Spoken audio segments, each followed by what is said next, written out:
पार पडतोय।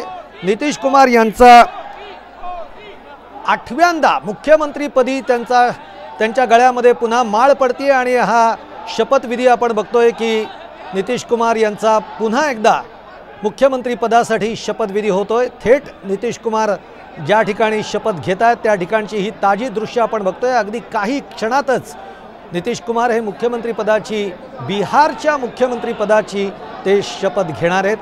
आत्तापर्यंत आपण बघितलंय की नितीश कुमार यांचा जो सगळा राजकीय प्रवास आहे तो म्हणजे सत्तेच्या मागे सतत नितीश कुमार गेल्याचंच आपल्याला त्यांच्या राजकीय प्रवासातनं बघायला मिळालेलं आहे। म्हणूनच जर बघितलं तर आत्तापर्यंत 8 वेळा नितीश कुमार यांनी मुख्यमंत्री पदाची शपथ घेतलेली आहे। नितीश कुमार यांच्या सोबत 8 मंत्री शपथ घेणार आहेत। सम्राट चौधरी, विजय सिन्हा, प्रेम कुमार, विजय चौधरी, विजेंद्र यादव, सुमित सिंग, श्रवण कुमार, संतोष सुमन यांची नव्या मंत्रिमंडळामध्ये आता वर्णी लागण्याची चर्चा सुरू झालेली आहे। त्यामुळे इंडिया आघाडीला आणखीन एक मोठा धक्का बसलेला आहे। ही आत्ताची ब्रेकिंग बातमी आपण बघतोय ती म्हणजे सगळ्यात महत्त्वाचं, नितीश कुमार हे बिहारच्या मुख्यमंत्री पदाची आता शपथ घेत आहेत।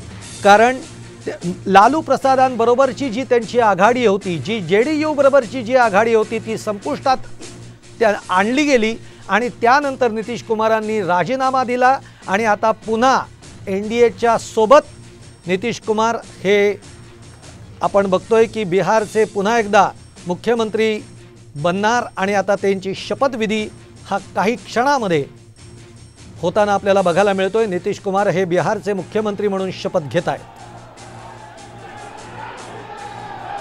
त्यांच्याबरोबर आपण बघितलं तर या नव्या मंत्रिमंडळामध्ये 8 मंत्री जे आहेत ते शपथ घेणार आहेत।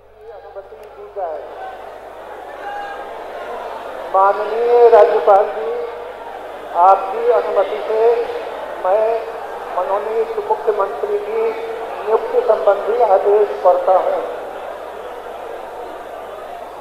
आदेश।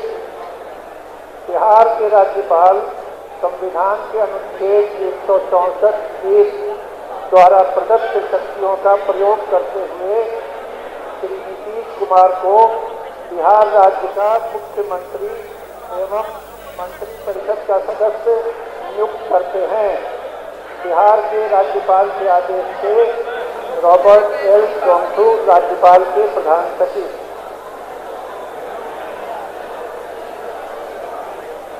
मनोनीत मुख्यमंत्री से अनुरोध है कि वे मंच पर पधारकर शपथ ग्रहण करने की कृपा करें।